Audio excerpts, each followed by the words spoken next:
lalu Azela Zazabella, lalu ada Angelica. Di sini kami ingin menjelaskan sebelumnya itu ada table of content. Yang pertama itu ada background, yang kedua ada intention goals, yang ketiga ada activity, yang keempat ada treats, yang kelima ada result and learning, yang keenam ada advice for the cafe, lalu yang ketujuh ada conclusion, dan yang terakhir ada documentation. Di sini backgroundnya sendiri, Komater membuka di cafe itu sebagai respon terhadap pengalaman pribadinya menghadapi diskriminasi di dunia kerja dan kesulitan yang dialami para penyandang tunarungu dalam mendapatkan pekerjaan. Jadi Komater ini mempunyai pengalaman, dia melihat seorang tunarungu yang mencuri, lalu dari situ dia terinspirasi untuk membuka di cafe dan memberikan peluang kerja untuk orang-orang yang membutuhkan. Selanjutnya di sini ada goals. Yang pertama itu ada memahami cara Div Cafe menerapkan nilai-nilai social entrepreneurship. Yang kedua, mengembangkan kemampuan komunikasi lintas budaya termasuk penggunaan bahasa isyarat. Yang ketiga, memperoleh wawasan langsung tentang pengelolaan usaha kecil menengah yang berbasis nilai inklusif. Yang terakhir, mendapatkan pengalaman nyata di dunia kerja. Nah, selanjutnya di sini ada internship activity. Yang pertama itu ada kasir. Jadi tugasnya kasir itu ada mengelola transaksi pelanggan menggunakan sistem pembayaran yang sederhana. Lalu yang kedua, memberikan informasi kepada pelanggan dengan menggunakan tulisan atau menggunakan kalkulator. Lalu yang ketiga, memastikan laporan keuangan harian itu tercatat dengan baik. Nah, selanjutnya itu ada waiters. Jadi tugas-tugasnya waiters itu ada melayani pelanggan mulai dari pencatatan pesanan hingga penyajian. Lalu yang kedua, memberikan penjelasan menu menggunakan alat bantu komunikasi seperti kartu menu visual. Lalu yang ketiga, menjaga kebersihan area meja dan memastikan kenyamanan pelanggan. Lalu selanjutnya ada barista. Yang pertama, menyiapkan minuman seperti kopi dan teh sesuai dengan pesanan pelanggan. Lalu yang kedua, memastikan kebersihan dan ketersediaan alat barista. Lalu yang ketiga, mempelajari teknik dasar membuat latte art untuk meningkatkan pengalaman pelanggan. Dan selanjutnya ada tricks. Yang pertama itu ada komunikasi, yang kedua itu ada manajemen waktu, yang ketiga itu ada kendala logistik. Di komunikasi itu kita adaptasi dengan bahasa isyarat, membutuhkan pembelajaran yang intensif, terus penggunaan teknologi untuk komunikasi antar staff. Terus yang kedua itu ada manajemen waktu, itu menyeimbangkan tugas operasional dan proyek promosi. Dan yang terakhir ada kendala logistik, di mana menyesuaikan kebutuhan pelanggan dengan keterbatasan sumber dayanya. Oke, ini adalah hasil dalam pembelajaran pada saat kami, yaitu Blaser Arcadia, melakukan magang di Div Cafe. Yang pertama itu ada keterampilan inklusif, yaitu kita menguasai dasar-dasar bahasa isyarat untuk berkomunikasi dengan teman tuli atau pelanggan. Jadi memang pada saat pelatihan itu memang kita diajarkan bagaimana cara berkomunikasi dengan pelanggan yang atau karyawan yang mengalami tunarungu. Itu kita diajari dasar baik dalam bagaimana merespon atas pemesanan makanan atau minumannya dan sebagainya.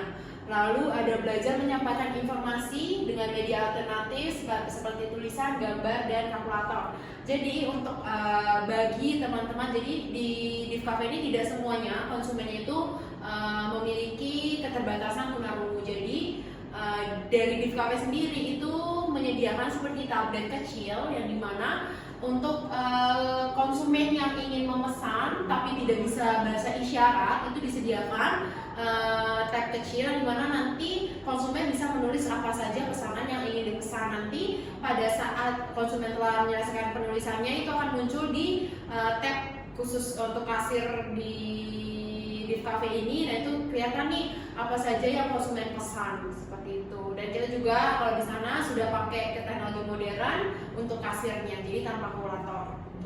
Lalu yang kedua itu ada manajemen operasional yang dimana memahami pentingnya sistem pencatatan yang baik untuk mendukung pengambilan keputusan, yang dimana yang dimaksud sistem pencatatan yang baik ini adalah bagaimana kita sebagai anak magang yang pastinya kita belum ada sama sekali pengalaman di bidang di kafe, bahkan kita juga tidak mengetahui bahasa isyarat. Nah, kita ini harus apa ya, istilahnya kayak belajar bagaimana cara menjadi barista yang baik, bagaimana cara menjadi staff yang baik, bahkan yang tadi sudah saya jelaskan bagaimana kita bisa berkomunikasi dengan teman-teman tuli lainnya, seperti itu. Lalu mengelola stok bahan baku dengan lebih efisien melalui pencatatan harian. Ini penting banget karena sebagai istilahnya pemilik sebuah kafe, pasti karyawan-karyawannya itu diharuskan untuk mencatat apa saja sih yang istilahnya yang laku atau yang bahan-bahan yang mau habis atau tidak, itu pastinya harus melakukan pencatatan persediaan. Itu sangat penting. Jadi gimana kita tahu persediaan itu masih ada atau enggak. Lalu yang ketiga itu ada wawasan sosial, menyadari peran penting kewirausahaan sosial dalam menciptakan kesempatan kerja bagi komunitas marginal. Yang sudah dijelaskan tadi awalnya bahwa inspirasi dari owner di cafe Komarvel ini, dia melihat bahwa orang-orang yang memiliki keterbatasan khususnya tunarungu itu sulit mendapat pekerjaan. Nah, inilah terbuka wawasan sosial dari owner sendiri bagaimana membuka peluang pekerjaan bagi teman-teman yang memiliki keterbatasan. Lalu melihat dampak langsung dari pemberdayaan teman tuli terhadap produktivitas dan pelayanan pelanggan, yang dimana mungkin karena karyawan atau staffnya itu memiliki keterbatasan, jadinya memang harus melihat apa nih dampak langsung dari pemberdayaan teman tuli ini. Jadi tidak semata-mata mereka tuh diem saja atau nggak ngapa-ngapain, tapi diajarkan bagaimana cara bekerja dengan baik. Mereka harus lebih produktif gitu dalam melayani pelanggan. Lalu pengembangan diri itu belajar bekerja dalam tim lintas budaya dengan menghargai keberagaman. Nah, ini maksudnya adalah kita sebagai anak magang di sana, kan kita nggak punya pengalaman di bidang barista, kasir dan lainnya, lalu kita nggak bisa bahasa isyarat. Nah, ini dengan pelatihan magang ini kita jadi tahu nih bagaimana cara menjadi kasir, menjadi barista, bahkan bagaimana cara berkomunikasi dengan teman-teman tunarungu lainnya. Jadi kita banyak banget mendapatkan upgrade diri. Lalu mengembangkan empati dan keterampilan komunikasi yang adaptif untuk menyelesaikan tantangan di lingkungan kerja.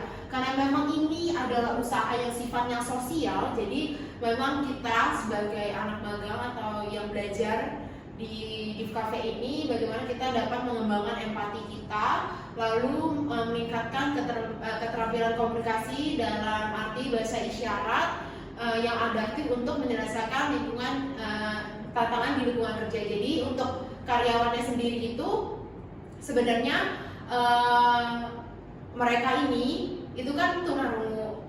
Kalau tunarungu kan pasti ada yang tidak bisa mendengar berapa persen, tapi dari Div Cafe sendiri karena sifat yang mulia dari owner Div Cafe, jadi mereka juga diberikan fasilitas yaitu berupa alat pendengaran. Jadi memang untuk konsumennya itu tidak hanya penyandang tunarungu, tapi semua kalangan itu bisa merasakan Div Cafe ini, seperti itu. Next. Lalu advice for Div Cafe. Yang pertama itu ada peningkatan promosi, yaitu memperluas strategi promosi melalui media sosial dan kampanye berbasis komunitas. Kenapa kita bilang peningkatan promosi? Karena pertama kali pada saat kita di sana kita melakukan wawancara, bahkan kita belum melihat nih siapa saja yang bekerja sama Div Cafe. Nah, dari situlah mungkin kita lihat juga di sosial medianya mungkin promosinya masih harus ditingkatkan, karena kan memang yang memegang promosi sama yang memegang karya, maksudnya yang bekerja di Div Cafe itu sama. Mungkin itu yang menjadi saran dari kami bahwa promosinya semakin ditingkatkan. Lalu menyediakan program loyalitas bagi pelanggan untuk meningkatkan retensi. Sebenarnya sudah ada di Div Cafe ini program loyalitas, tapi mungkin dari kita seperti kayak ada untuk pelanggan setia, misalnya pelanggan setia Div Cafe akan mendapatkan diskon bla bla bla gitu.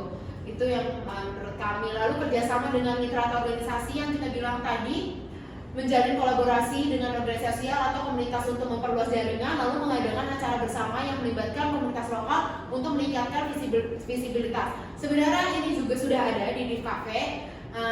Dengan senang hati ya, pada saat kita beberapa kali ke sana itu sudah ada beberapa organisasi yang bekerja sama dengan Div Cafe, tapi dengan kesamaan hati kita memberikan saran kalau lebih memperluas kerjasama mitra dan organisasi. Walaupun ini sangat sulit, mungkin dengan kerjasama baik dari orang per orang atau grup ke grup terlebih dahulu itu dapat memperluas kerjasama dengan mitra dan organisasi. Kalau mengadakan acara, sebenarnya di Cafe juga ada, itu bagaimana dia menyediakan kelas untuk bahasa isyarat, mungkin lebih dipromosikan lagi biar banyak orang tahu bahwa di Div Cafe ini punya program nih, dimana teman-teman yang mau belajar bahasa isyarat bisa banget di Div Cafe, itu setiap hari Sabtu gitu. Next. Dan ini dokumentasi dari magang kita, dari membuat minuman. Tadi di depan itu ada menjadi kasir, lalu ada yang mengantarkan makanan. Jadi kita tidak semata-mata hanya magang itu cuma buat makanan minuman, tapi kita memang diberikan kesempatan yang sangat luar biasa oleh Div Cafe. Kita dapat mengerjakan pekerjaan apa saja sih yang dilakukan staff-staff yang ada di Div Cafe. Seperti itu. Oke, sekian presentasi dari kita. Semoga presentasi dari kita ini memberikan insight atau pengetahuan bagi teman-teman semuanya atau bagi pengusaha wira sosial untuk terus mendukung nih usaha-usaha sosial yang ada di sekitar kita. Sekian presentasi dari kami. Terima kasih. Wassalamualaikum warahmatullahi wabarakatuh. Assalamualaikum warahmatullahi wabarakatuh. Mohon maaf untuk Pak Fendi, kami dari kelompok Belasan Arkadia ingin meminta maaf sebesar-besarnya karena kami lalai dalam mengerjakan tugas ulangan akhir semester ini. Dengan kerendahan hati kami mohon maaf karena keteradaan kami tidak tepat untuk mengumpulkan tugas UAS ini. Untuk selanjutnya kami akan lebih berhati-hati lagi dan mencari informasi yang akurat agar kami tidak simpang siur dengan informasi yang lainnya. Jadi sekali lagi mohon maaf kepada Pak Fendi atas kesalahan kita, atas keteradaan kita, atas kekeliruan kita, biarlah ini menjadi pembelajaran bagi kami ke depannya. Terima kasih Pak Fendi. Mohon maaf ya Pak Fendi. Dan terima kasih juga sudah memberikan kami kesempatan dalam mengerjakan tugas ini.